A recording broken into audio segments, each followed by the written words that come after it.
O avivamento pentecostal brasileiro ocorreu pura e simplesmente por obra e ação do Espírito Santo. Foi um plano de Deus, um projeto de Deus. A história nos mostra isso.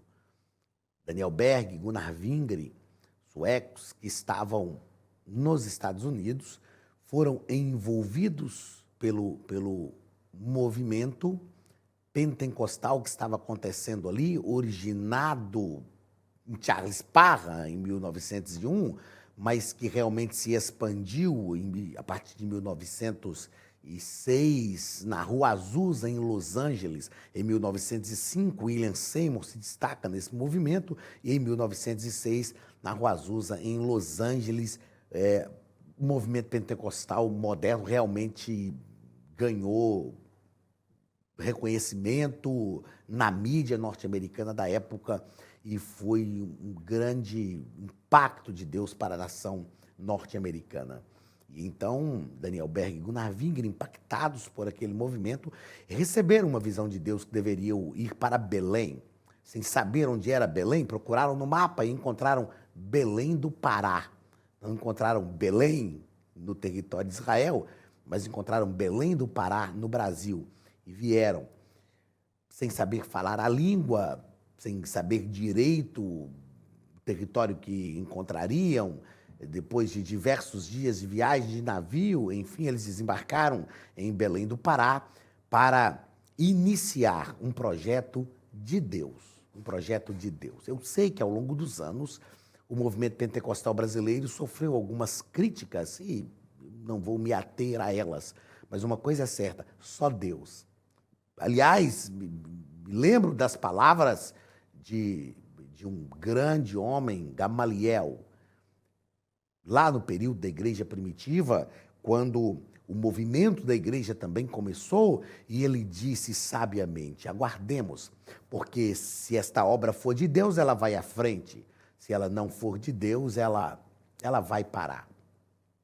E esta palavra de Gamaliel se aplica com muita praticidade ao movimento pentecostal brasileiro. E é por isso que o hino da Assembleia de Deus diz: em Belém do Pará, onde começou a Assembleia de Deus, Deus realmente agiu, Deus fez o movimento acontecer. A própria história da igreja. Eu sou assembleiano desde o nascimento, nasci num lar assembleiano. Não sou denominacionalista, eu reconheço algumas limitações, alguns problemas que a nossa instituição tem, mas eu amo a Assembleia de Deus, sou apaixonado com o movimento pentecostal e hoje, com 30 anos de ministério, 30 anos pregando e ensinando a palavra de Deus, 25 anos de ordenação eclesiástica. 25 anos atrás eu fui ordenado presbítero da igreja, com quase caminhando já para os 50 anos de idade, com uma maturidade devido ao tempo de vida. Eu tenho uma alegria, o privilégio, o prazer de dizer que sou, sim, pentecostal, pastor assembleiano, para a glória do nome de Jesus. Um movimento iniciado por Deus, sustentado por Deus, gerido por Deus. Sem dúvida nenhuma, temos influências humanas e que trazem, às vezes, alguns problemas. E isso só me faz entender cada vez mais a ação de Deus através deste movimento. Porque se fosse depender de homens e depender dessas falhas humanas, o movimento já tinha cessado. Mas a Assembleia de Deus está bem, sim, muito obrigado. E vamos caminhando, seguindo adiante, para a glória do nome de Jesus. Somos, com muita humildade digo isso hoje, o maior movimento pentecostal do mundo. Diversas outras igrejas, diversas outras denominações fluíram, saíram da Assembleia de Deus. Mas nós seguimos adiante e esse momento não é um momento de crítica a esses que saíram, que tiveram outras denominações, não. É um momento de reconhecimento de que Deus realmente fez uma grande obra. Todavia, precisamos também compreender, como assembleianos da era pós-moderna, que precisamos retomar alguns princípios dos nossos pais fundadores do movimento pentecostal. A mensagem do movimento pentecostal, na sua fundação, era uma mensagem muito simples. Jesus Cristo salva, Jesus Cristo cura, batiza com o Espírito Santo e breve voltará. Os 4 pontos fundamentais da mensagem pentecostal dos primórdios da Assembleia de Deus no Brasil devem ser hoje ainda o nosso fundamento para uma fé viva, fé pentecostal, viva e sólida, para que o nome de Jesus seja glorificado e para que o movimento pentecostal não perca o seu fulgor, não perca a sua chama. Nós vivemos hoje a 3ª geração de obreiros pentecostais no Brasil. A primeira geração foi a geração dos fundadores.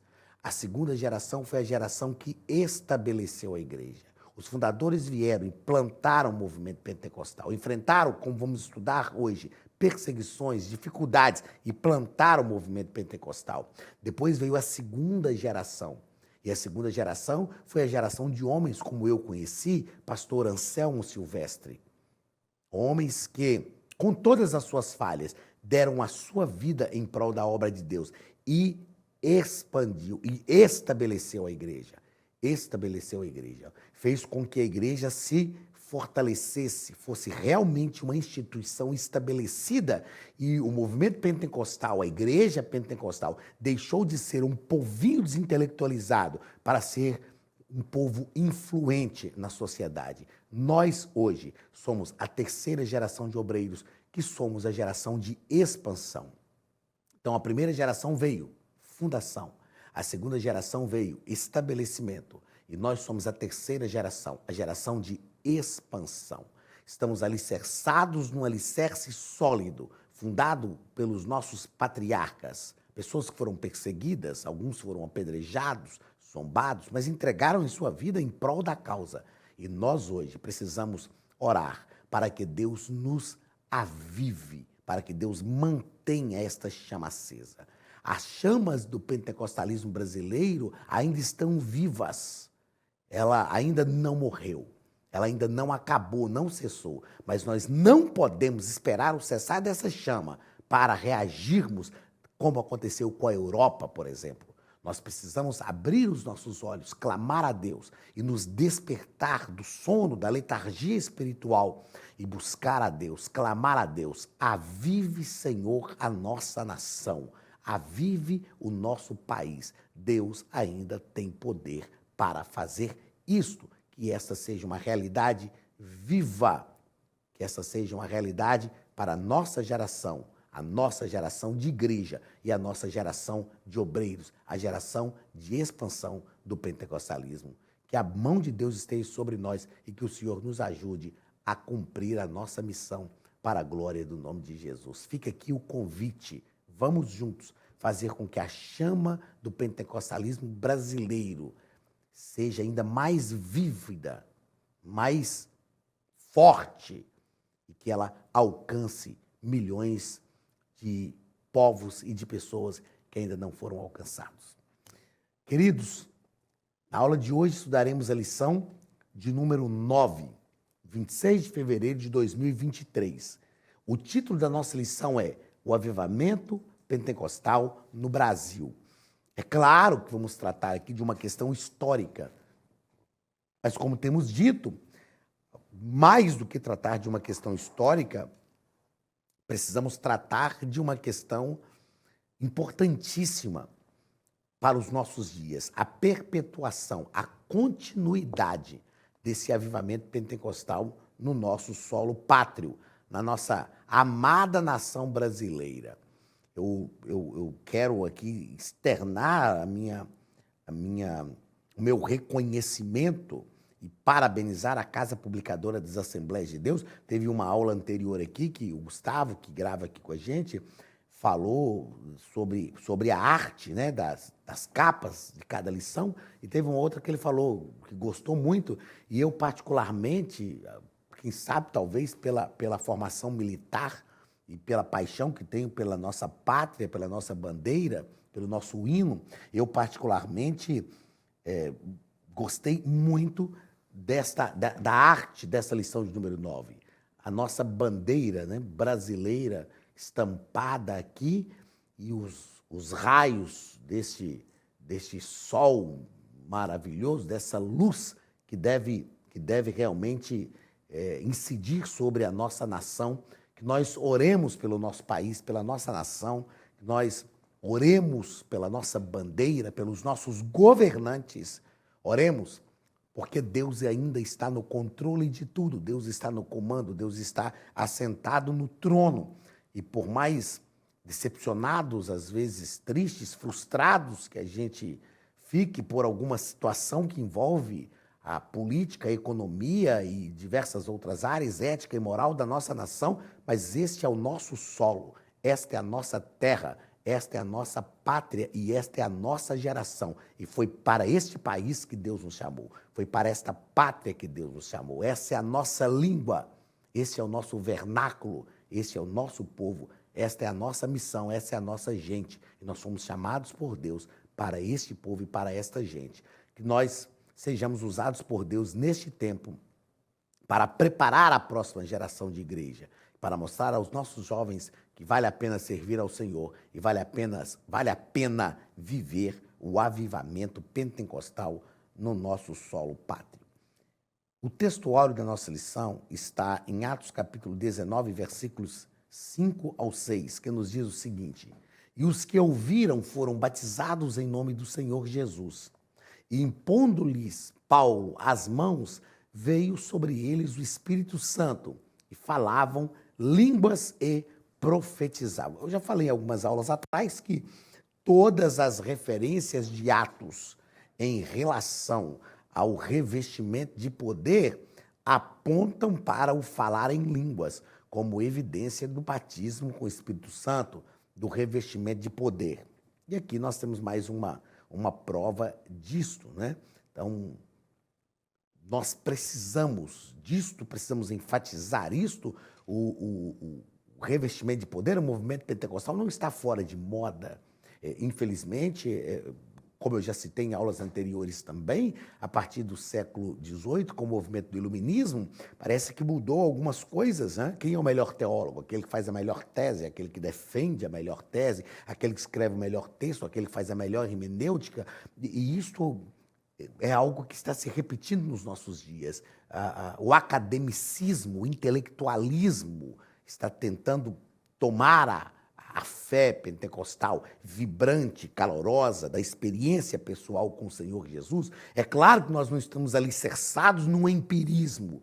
Nós não estamos aqui dizendo que os fundamentos da nossa fé têm que ser empírico, têm que ser baseado na experiência pessoal. Não, longe disso. Nós temos princípios da palavra de Deus para a nossa fé. Todavia, nós precisamos fazer com que, permitir que esses princípios sejam uma realidade da nossa vida, porque isso é evangelho. O evangelho é algo tão experiencial que Deus se encarnou em Cristo para viver a experiência humana, a fim de revelar o Cristo, a fim de revelar Deus através do Cristo humano na experiência da fé cristã. Então o evangelho é experiencial. Nós não podemos ficar aqui tão somente com falácias intelectualizadas e acreditar que nessas falácias intelectivas as pessoas realmente serão transformadas. Não, o que transforma vidas é a realidade do poder de Deus. Sejamos, sim, intelectuais, não intelectualizados, não intelectualistas. Sejamos, sim, conhecedores, não soberbos. Sejamos, sim, estudiosos, não arrogantes. Que vivamos uma fé cristã viva, vibrante, mas experiencial, para que, através dessa experiência, as pessoas sejam impactadas pelo poder de Deus e transformadas pela ação do Espírito Santo. Verdade prática. Deus derramou grande avivamento pentecostal no Brasil. Ele pode avivar mais uma vez o seu povo. Ele pode avivar mais uma vez o seu povo. Como eu disse e repito, para a glória de Deus, somos a maior nação pentecostal, o maior movimento pentecostal do mundo. Somos hoje maior do que o movimento pentecostal nos Estados Unidos, que foi a nossa semente. Foram eles que lançaram a semente em nós. A semente do pentecostalismo, que foi lançada em solo brasileiro, veio dos Estados Unidos e ela caiu neste solo, germinou, encontrou um solo fértil, germinou. E hoje nós somos um movimento pentecostal maior do que a própria nação que nos incendiou. Quem trouxe, a nação que trouxe a chama praticamente apagou. Mas a nossa chama ainda está viva. Mas, como eu disse no início da nossa aula aqui, não podemos esperar a chama apagar para despertarmos do sono, para sairmos da letargia espiritual. Precisamos nos conscientizar que algo precisa ser feito agora, hoje. É para já. Este é o momento e este é o tempo. E eu tenho certeza que Deus está nos despertando para isso. A palavra-chave da nossa lição é Pentecostes. Pentas, vem de 50 dias após a Páscoa, havia a festa de Pentecostes, e nesse dia Deus derramou o Espírito Santo como revestimento de poder sobre o seu povo. Estrategicamente estavam em Jerusalém pessoas do mundo inteiro, habitado da época, e elas foram impactadas pelo poder de Deus e pela palavra de Deus na boca daqueles discípulos que ali estavam, quase 120, que falavam das grandezas de Deus. Quase 3.000 almas se converteram e voltaram para suas terras, incendiaram o mundo. Incendiaram o mundo. Então, se eles incendiaram o mundo com muito menos recursos do que os que nós temos hoje, nós somos convidados por Deus para, neste tempo de pós-modernidade, com todos os recursos que nos estão disponíveis, incendiar o mundo. A nossa ação pode ser muito mais efetiva, mas nós precisamos realmente nos despertar. Leitura bíblica em classe, Atos capítulo 19, versículos 1 ao 7. A Academia de Pregadores tem um recado para você. Olá, queridos alunos e alunas da Academia de Pregadores, que bom ter você conosco neste momento tão especial. Estamos aqui para apresentar a nova plataforma da Academia de Pregadores, que foi construída ao longo dos últimos meses com muito carinho, um grande investimento, para levar até você não somente um conteúdo de excelência, mas também tecnologia de ponta. Veja comigo. Os cursos estão organizados por trilhas na página principal. Aqui você encontra sugestões, lançamentos, temas específicos e outras categorias. No final da página tem uma trilha com todos os cursos. Após começar os seus estudos, a primeira trilha será Continuar assistindo, que mostra somente os cursos iniciados por você. Sobre a capa do curso, consta o número de aulas, a carga horária e um botão para adicionar aos favoritos. Nesta seta, você pode expandir e ver um vídeo de introdução. Para fazer login, clique no avatar no canto superior direito e insira o seu e-mail e senha usados no cadastro. Caso tenha esquecido a senha, é só clicar neste link, preencher o e-mail cadastrado e a senha será enviada.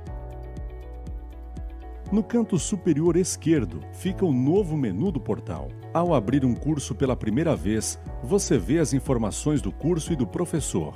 E na lateral, ou logo abaixo se for no celular, está a lista de módulos e aulas. Algumas aulas iniciais podem ser grátis e qualquer pessoa que fizer um cadastro rápido pode assistir. Após se matricular, aqui você vê as aulas concluídas, aulas liberadas ou agendadas. Você pode adicionar os favoritos, dar uma nota ao curso e acompanhar o seu progresso. E se você sair do curso e retornar depois, o sistema vai abrir exatamente a última aula assistida. Se estiver no computador, use esta seta para ampliar a tela. Logo abaixo da videoaula você encontra os links para baixar anexos, como áudio e apostilas. E neste campo em branco, pode fazer as suas anotações enquanto assiste. Depois é só imprimir ou salvar. Quando terminar o curso, clique no botão Emitir meu certificado e ele será gerado automaticamente no mesmo instante e sem custo. Clicando no avatar, você tem acesso ao seu perfil e histórico de pagamento. Em Meus Cartões, pode adicionar um novo cartão de crédito para fazer o pagamento do seu plano. Se você já era nosso aluno e seu cartão não aparece aqui, adicione um cartão na nova plataforma. Então aproveite as novidades e clique em Assine Agora. Escolha um dos planos, venha para a Academia de Pregadores, a maior escola bíblica online do Brasil.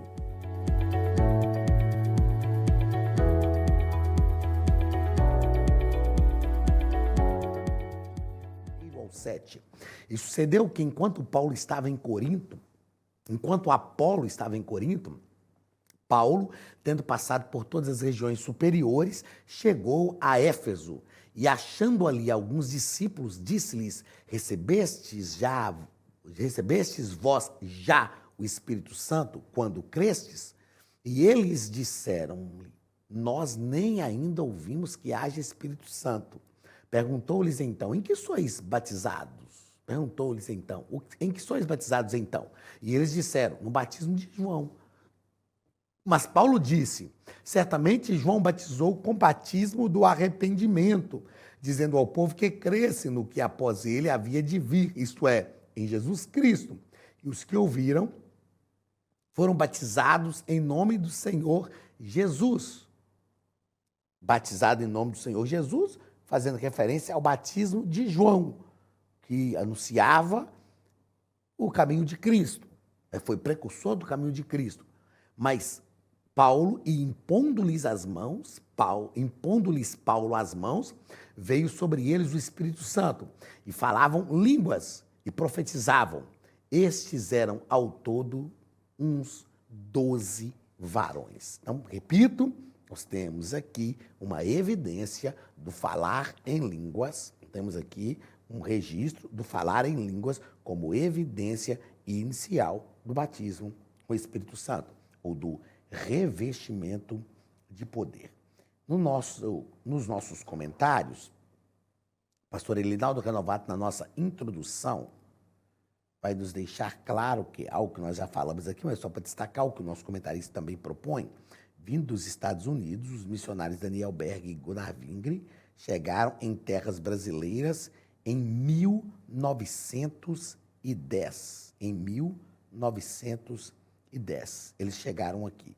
Em 1910 chegaram, começaram o trabalho de avivamento pentecostal, e a Assembleia de Deus, na verdade, foi fundada em 1911. Dentro daquela perspectiva que a gente fez na aula passada, de traçar algumas datas, nós entendemos isso também. Nós estamos hoje há 113 anos da chegada dos nossos missionários no Brasil. 113 anos da chegada dos nossos missionários no Brasil. Então, nós precisamos, este é um momento oportuno para nós, a terceira geração de líderes do movimento pentecostal, como eu falei agora há pouco, fazermos uma revisão, uma supervisão no nosso movimento, porque nós fazemos parte, nós promovemos esse movimento, ainda está de pé, ainda está em movimento, o movimento pentecostal ainda está em movimento. Nós precisamos realmente rever esse movimento, os princípios deste movimento e trabalharmos verdadeiramente para que este movimento não cesse, não pare. Primeiro ponto, o movimento de Atos se repete no Brasil. Primeiro parágrafo, Pentecostes entre os salvos. Pentecostes entre os salvos. Nós já tratamos aqui que o que aconteceu em Atos 2 envolvia a experiência salvífica, a experiência da salvação. E o nosso comentarista deixa claro que as modalidades da mesma pergunta revelam fato de acordo com o contexto do trecho de Atos, capítulo 19, versículos 1 a 7. Os discípulos de Éfeso foram batizados em nome do Senhor Jesus, isto é, já tinham fé salvífica. Em seguida, receberam o batismo no Espírito Santo por imposição das mãos. Então, o batismo com o Espírito Santo é algo que se evidencia na vida dos salvos. Já tratamos isso aqui em aulas anteriores. Talvez a gente não viu aquela pessoa ali levantar as mãos e receber a Cristo como Salvador, mas já há uma transformação na vida dela e, de repente, Jesus batiza com o Espírito Santo. A gente fala, mas um não crente está sendo batizado com o Espírito Santo.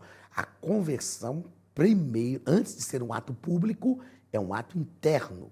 E eu já vi isso acontecer. Pessoas estão ali no culto e não parece que não são crentes, estão ali, ou gente que estava desviada, parada na caminhada cristã, de repente são envolvidas por aquele movimento espiritual no culto, são batizadas com o Espírito Santo e no final do culto, quando faz um apelo, elas recebem a Cristo. Na verdade, ela só faz a declaração pública que estão recebendo a Cristo como Salvador, mas no coração delas a transformação já aconteceu. Segundo parágrafo deste primeiro ponto, a plenitude do Espírito Santo. O destaque que eu dou aqui está nesse finalzinho aqui, ó. A experiência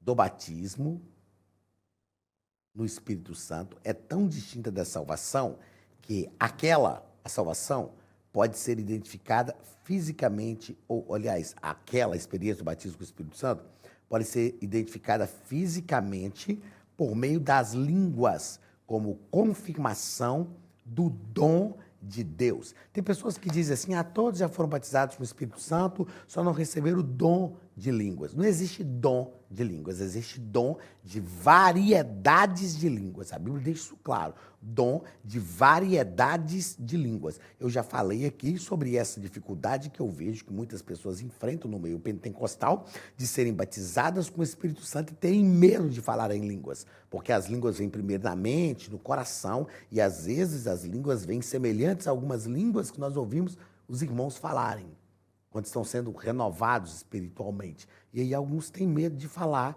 porque pensam, não, estou falando é da carne. Mas é preciso compreendermos que estamos num ambiente espiritual, no culto, envolvido pela presença de Deus. Tudo ali envolve uma espiritualidade. Se essas línguas nos vêm à mente, a gente pode ter, é claro, o próprio Espírito Santo comunica isso em nós, a gente pode ter a liberdade de falar ou não. E muita gente não fala, mas não é porque não foi batizada, já foi batizada com o Espírito Santo. Então, existe dom de variedades de línguas. A evidência do revestimento de poder, batismo com o Espírito Santo, a evidência primária é, sim, repito, nós vemos isso no livro de Atos, em todas as situações que ocorrem, o batismo com o Espírito Santo, existe a evidência primária, que não é só ela, mas é a evidência primária do falar em línguas espirituais. Não são língua dos anjos, não são língua dos céus, são línguas espirituais, que nós chamamos de línguas estranhas, porque quem está falando muitas vezes não entende, na grande maioria das vezes não entende o que fala, a não ser que Deus interprete também, até para aqueles que estão ouvindo. Terceiro ponto, terceiro parágrafo do primeiro ponto, chamados por Deus. Chamados por Deus. Daniel Berg e Gunnar Wingre, algo aconteceu, algo semelhante aconteceu aqui no Brasil, Daniel Berg e Gunnar Wingre, pela direção de Deus, os dois missionários suecos, como eu disse, chegaram ao Brasil em 19 de novembro de 1910. 19 de novembro de 1910. Eles chegaram no Brasil no início do século XX. Já havia algumas igrejas aqui tradicionalmente, igrejas históricas, igrejas tradicionais, e Deus usou esses irmãos, Daniel Berg e Gunnar Wingre, para mostrar a esses cristãos que eles não podiam mais ignorar a pessoa bendita do Espírito Santo. Eu quero deixar uma consideração disso aqui, que não é ignorar a pessoa bendita do Espírito Santo, mas ignorar a ação do Espírito e a atualidade dos dons espirituais. Eu já disse isso em aulas anteriores, os nossos irmãos tradicionais creem na pessoa do Espírito Santo, eles creem na pessoalidade do Espírito Santo. Eles não creem e não criam quando Daniel Berg e Gunnar Wingre chegaram na atualidade dos dons espirituais e no batismo com o Espírito Santo ainda como uma prática de fé disponível à igreja da atualidade, a igreja odierna, a igreja deste tempo. Então, nós cremos nisso e temos experimentado isso, tá ok? Segundo ponto da nossa lição, o nascimento de um novo movimento. Primeiro parágrafo, a pregação do avivamento pentecostal. Então, os missionários chegaram, chamaram a atenção das igrejas tradicionais, eles causaram incômodo nas igrejas tradicionais. A irmã Celina de Albuquerque, que era membro de uma igreja tradicional, aceitou a mensagem, é o que está dizendo aqui nesse ponto, aceitou a mensagem do batismo com o Espírito Santo, tomou a decisão de ficar em casa, tendo em vista o embate que enfrentou na sua igreja, ela tomou a decisão de ficar em casa, orando, aguardando para ver o que Deus faria. E ela foi a primeira crente a ser batizada com a irmã Celina de Albuquerque. Foi a primeira crente a ser batizada com o Espírito Santo em solo brasileiro. Feito isto, alguns outros irmãos que se juntaram a ela foram também batizados no Espírito Santo. Infelizmente, a gente entende isso como algo humano. Infelizmente, a direção da igreja que eles pertenciam não concordou com aquele avivamento e eles foram obrigados a sair. 9 irmãos se levantaram, foram convidados a deixar a igreja. 9 irmãos saíram. Ah, pastor, mas eles erraram, eles pecaram. Eu não vejo assim, irmãos. Era um novo momento. Existem situações que Deus permite. Lembra de Paulo e Barnabé?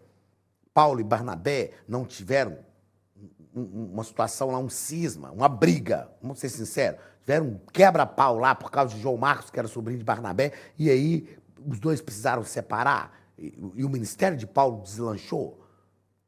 Houve um problema ali, uma situação humana, e Deus usou essa situação humana para a expansão do reino de Deus. Aqui no Brasil, em 1910, aconteceu a mesma coisa. Os missionários chegaram pregando a chama do Pentecostes, e os nossos irmãos, que a gente deve respeitar, tradicionais, não aceitaram. Aqueles que aceitaram a fé foram convidados, vocês podiam se retirar, por favor, com toda a educação. É claro que não foi bem assim, mas foi um fato que aconteceu que não denigre para mim a imagem desses irmãos tradicionais. Eles não entenderam e foi melhor saírem. É melhor a gente sair e viver aquilo que nós entendemos do que ficar tentando forçar a goela abaixo aquilo que outras pessoas não compreendem. A prova disso é que eles saíram, iniciou-se o movimento pentecostal, e como eu disse aqui no início da nossa aula, é o maior movimento pentecostal no mundo, para a glória do nome de Jesus. Segundo parágrafo, crescimento e perseguição. Tudo que é novo é mal interpretado, às vezes mal recebido por alguns. Só que o movimento cresceu, sofreu perseguições, enfim, sofreu. Há registro de que, como o nosso comentarista coloca aqui, de um irmão crente. Vocês veem que crente é nervoso já há muito tempo. Um crente de uma igreja lá tradicional sacou um punhal para investir contra a vida do missionário Gunnar Wingre, e a irmã Celina de Albuquerque pulou no meio daquele negócio, não, e tal, e espalhou a briga, aí a vida continua, gente. É assim. Os crentes, tem hora que fica nervoso. Tem hora que os crentes descem do Calvário. O irmão desceu do Calvário, queria acariciar o nosso pastor Gunnar Wingre com um punhal, a irmã Celina não deixou, o nome de Jesus foi glorificado. E a coisa cresceu.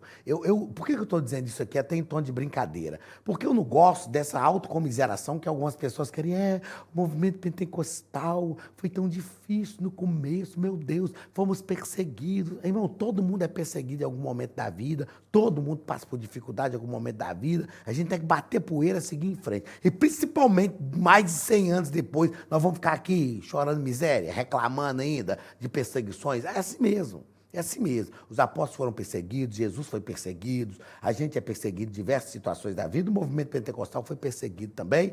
A gente precisa saber disso. Como pentecostais, a gente precisa saber dessa história. Não estou menosprezando o comentário da lição, não. Muito pelo contrário. Nós precisamos saber dessa história para valorizar o que nós recebemos. Como eu já disse, nós somos a 3ª geração de líderes pentecostais. Somos a geração de expansão. Então, precisamos saber de onde viemos, a nossa história, para valorizar. Mas não podemos ficar aqui lamuriando também, não é? Vamos seguir em frente. Foi perseguido, mas cresceu porque Deus estava ali. Tem um hino da harpa cristã que a gente canta. Ninguém detém a obra santa. Ninguém detém a obra santa. Pronto. Ninguém detém o avanço da igreja. E não se pode deter. Se tem alguém que é capaz de deter o avanço do movimento pentecostal, hoje somos nós, os próprios pentecostais, se não trabalharmos. Mas Deus está nos despertando para seguir em frente. Aí nós temos diversas narrativas de curas divinas, 3º parágrafo da nossa lição. O movimento pentecostal sempre foi acompanhado de diversas narrativas de curas divinas. Diário de um Pioneiro faz essas narrativas, nós temos algumas delas aqui no corpo da lição, e eu quero destacar o que o nosso comentarista diz que eram sinais de Deus confirmando a pregação dos nossos primeiros pioneiros. E eu fiz questão de dizer aqui que realmente só Deus poderia manter a obra de pé. Foi Deus quem fez, só Deus. Lembra de Gamaliel, se é de Deus, vai à frente. Só Deus poderia manter a obra de pé. Terceiro ponto da nossa lição, a expansão do avivamento pentecostal. Primeiro parágrafo, um modelo centrífugo. O que é um modelo centrífugo? É um modelo de dentro para fora. Esse é um modelo missionário. O modelo centrífugo é um momento de dentro para fora. Foi o que Jesus disse aos discípulos: ide. Ide é um modelo centrífugo. A missão de Israel era centrípeta, era atrair de fora para dentro. Israel tinha que atrair a atenção dos povos. A missão da igreja primitiva e a nossa missão é centrífuga, é sair, ide por todo mundo, pregai o evangelho a toda criatura. Recebereis poder ao descer sobre vós o Espírito Santo e ser-me-eis testemunhas, tanto em Jerusalém, como em toda a Judéia, Samaria e até aos confins da terra. É a igreja saindo das suas quatro paredes. É a igreja alcançando o mundo. É a igreja mostrando que é realmente pentecostal. O avivamento pentecostal foi crescendo de maneira nunca vista em nosso país. Irmão, pode falar o que for, pode não concordar com a gente, pode criticar a gente, pode não querer viver a experiência pentecostal, mas uma coisa não se pode negar, o movimento pentecostal cresceu. Ah, porque o povo pentecostal não estuda teologia? Não estudava. Agora nós estudamos. Olha nós aqui, ó, Academia de Pregadores. Estamos aqui em mais de 52 países, para a glória do nome de Jesus. Então, cresceu. Ninguém pôde realmente deter. E é inegável. História, contra fatos não há argumentos, né? Historicamente falando, isso é inegável. Segundo parágrafo, um crescimento acentuado, um crescimento realmente grande. E aí aqui o nosso comentarista coloca dados do IBGE, né?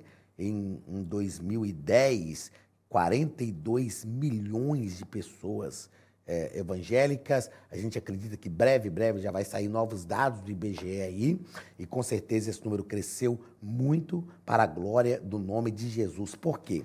A fé, eu anotei isso aqui para não esquecer, a fé pentecostal é envolvente, ela é envolvente. A fé pentecostal, como eu já disse aqui, não é experiencialista, não é empírica, mas a fé pentecostal é envolvente. Gente, ser pentecostal é bom demais. Aí deixa eu falar a verdade para vocês, tem vaga. Tem vaga. Quem quiser pode vir que tem vaga.